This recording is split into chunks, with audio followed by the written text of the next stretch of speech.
मरकर आदमी कहाँ गया। एक साधारण ब्राह्मण थे। वे काशी पढ़कर आए। सिर पर पुस्तकें लदी हुई थी।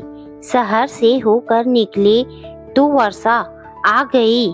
पास में छाता था नहीं, अतः एक मकान के दरवाजे के पास जगह देखकर खड़े हो गए। उसके ऊपर एक वेश्या रहती थी। कुछ आदमी राम नाम सत्य है कहते हुए एक मुर्दे को लेकर वहां से निकले। उस वेश्या ने आवाज देकर एक लड़की से कहा कि जा पता लगा कर आ कि यह स्वर्ग में गया या नरक में गया। लड़की चली गई।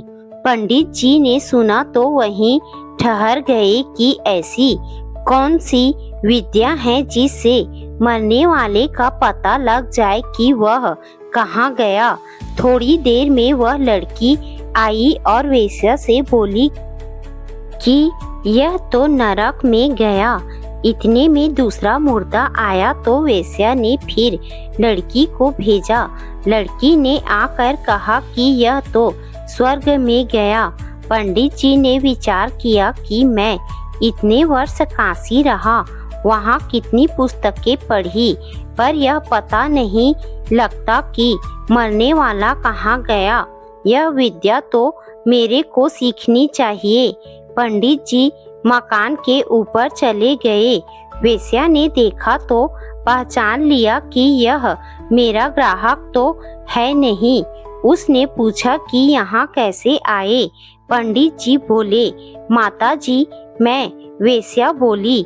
मेरे को माता जी मत कहो, मैं तो एक वेश्या हूँ। पंडित जी बोले, हमारे लिए तो माँ बहन या बेटी ही हो। वेश्या बोली, क्या बात है। पंडित जी ने कहा, तुमने लड़की से कहा कि पता लगा कर आओ मरने वाला कहाँ गया, तो उसने आकर कहा कि एक नरक में गया, एक स्वर्ग में गया। यह क्या विद्या है, मैं जानना चाहता हूँ। वेश्या ने उस लड़की को बुलाया और कहा कि महाराज को बता, तूने कैसे परीक्षा की कि यह नरक में गया, यह स्वर्ग में गया।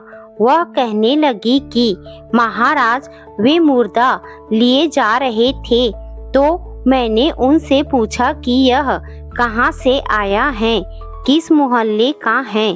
फिर मैं पता लगाकर उस मोहल्ले में पहुंची तो लोगों को रोते देखकर पता लगा कि इस घर का आदमी मर गया।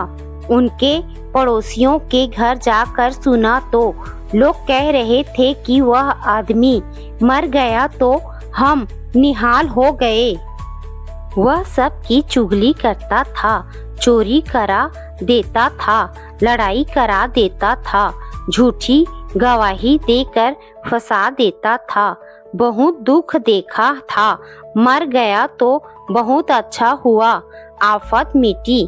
ऐसी बातें मैंने कई घरों में सुनी तो आकर कहा कि वह नरक में गया। दूसरा मुर्दा आया तो उसका भी पता लगाकर मैंने उसके मोहल्ले में गई। वहाँ लोग बातें कर रहे थे कि राम राम गजब हो गया। वह आदमी तो हमारे मोहल्ले का एक प्रकाश था। वह संत महात्माओं को बुलाया करता था, सत्संग कराता था। कोई बीमार हो जाए तो रातों जागता था। किसी पर कोई आफत आती तो उसकी तन मन धन से सहायता करता था। वह चला गया तो हमारे मोहल्ले में अंधेरा हो गया। ऐसी बातें मैंने सुनी तो आकर कहा कि वह स्वर्ग में गया। पंडित जी बोले, अरे ये बातें तो हमारी पुस्तकों में भी लिखी हैं कि अच्छे काम करने वाले की सद्गति होती है और बुरे काम करने वाले की दुर्गति होती है, पर यह बात हमारी अक्ल में ही नहीं आई। महल में कमी। एक राजा था। वह एक संत के पास जाया करता और उनका सत्संग किया करता था। उस राजा ने अपने लिए एक महल बनाया। पहले उसके कई महल थे, पर अब ऐसा महल बनाया जिसमें आराम की सब चीजें हो और उसमें ज्यादा ठाट बाट से रहे। राजा ने संत से कहा कि महाराज, एक दिन आप चलो, हमारी कुटिया पवित्र हो जाए। संत उसको टालते गए। राजा ने बहुत बार कहा तो एक दिन संत बोले कि अच्छा भाई चलो। राजा ने संत को महल दिखाया, आरंभ किया कि यह हमारे रहने की जगह है, यह हमारे पंचायत की जगह है, यह भोजन की जगह है, यह शौच स्नानी की जगह है, आदि आदि। संत चुपचाप देखते रहे, कुछ बोले नहीं। अगर वाह वाह करते हैं तो हिंसा लगती है, कारण कि मकान बनाने में बड़ी हिंसा होती है। बहुत से जीव मरते हैं। चूहे, सांप, गिलहरी आदि के रहने और चलने फिरने में आड़ लग जाती हैं, क्योंकि जितने हिस्से में मकान बना है उतने हिस्से में वे जा नहीं सकते, स्वतंत्रता से घूम नहीं सकते। पहले उतने हिस्से में सब जीवों का हक लगता था, पर अब केवल एक का ही हक लगता है। संत कुछ बोले नहीं तो राजा ने समझा कि महाराज को मकान पसंद नहीं आया। राजा लोग चतुर होते हैं। राजा ने पूछ लिया कि महाराज, महल में कमी क्या है? संत बोले कि कमी तो इसमें बड़ी भारी है। राजा ने विचार किया कि बड़े बड़े कुशल कारीगरों ने महल बनाया है, उन्होंने कोई कमी बाकी नहीं छोड़ी, जहाँ कमी दिखी उसको पूरा कर दिया। परंतु बाबा जी कहते हैं कि कमी है और वह भी मामूली नहीं है, बड़ी भारी कमी है। राजा को बड़ा आश्चर्य आया और पूछा कि क्या बहुत बड़ी कमी है? संत बोले कि हाँ, बहुत बड़ी कमी है। राजा ने पूछा कि महाराज, क्या कमी है? संत बोले कि यह जो दरवाजा रख दिया है ना, यह कमी है। राजा बोला कि महाराज, दरवाजा के बिना महल क्या काम आए? संत बोले कि तुमने यह महल क्यों बनवाया है?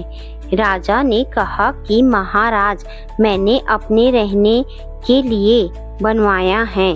संत बोले कि राजन, तुमने तो रहने के लिए बनवाया है, पर एक दिन लोग उठा कर ले जाएंगे, इससे ज्यादा कमी और क्या होगी? बताओ। बनाया तो है रहने के लिए, पर लोग उठा कर बाहर ले जाएंगे, रहने देंगे नहीं। इसीलिए अगर रहना ही हो तो यह दरवाजा नहीं होना चाहिए, बाहर निकलने की जगह नहीं होनी चाहिए। तात्पर्य है कि यह अपना असली घर नहीं है। एक दिन सब कुछ छोड़कर यहाँ से जाना पड़ेगा। हमारा असली घर तो वह है जहाँ पहुँचने पर फिर लौट कर आना नहीं।